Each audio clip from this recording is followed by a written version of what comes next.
This is the Dallas Morning News.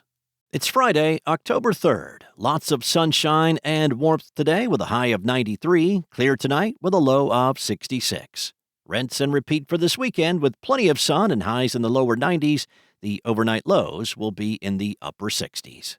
Here are today's headlines. Gateway Church founder Robert Morris pleaded guilty Thursday to 5 counts of lewd or indecent acts to a child. The former pastor who founded the Southlake megachurch in 2000 agreed to a plea deal during a hearing. Morris agreed to a 10-year suspended sentence and will serve 6 months in jail. He agreed to pay his accuser, Cindy Clemishire, $270,000 and register as a sex offender for life.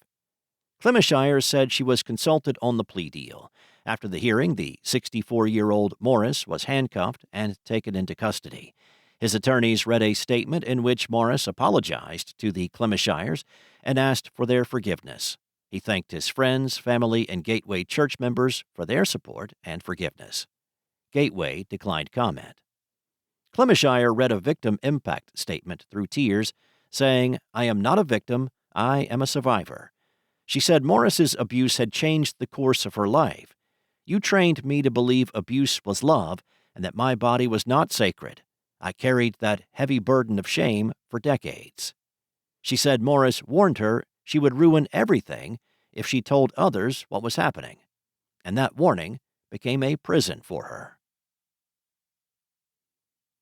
In other news, Dallas will delay its first installment of an $8.7 million payment to Dallas County for jail services by at least a month after council members raised concerns about the contract and persistent problems at the downtown detention facility.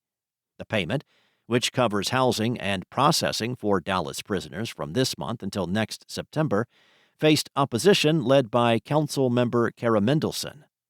At a council meeting late last month, she argued the city has repeatedly approved funds without ensuring basic performance standards are met. Her concerns included a 10% cost increase without clear justification, ongoing prisoner intake delays that keep Dallas police officers waiting for hours, and the county's failure to meet state jail standards. A July inspection by the Texas Commission on Jail Standards found the county violated rules by holding 2 men in temporary cells beyond the 48-hour legal limit, with one also denied his medication for 2 mornings. The jail has a history of such violations, failing inspections in 2018, 2021, and twice in 2022 for issues like inadequate suicide watch, missing hygiene supplies, and falsified observation logs. Next up, Dallas-based Chili's Bar and Grill is removing its longtime Skillet beef queso and white Skillet queso in favor of a new cheese dip called Southwest Queso. Skillet beef queso has been on Chili's menu for 35 years.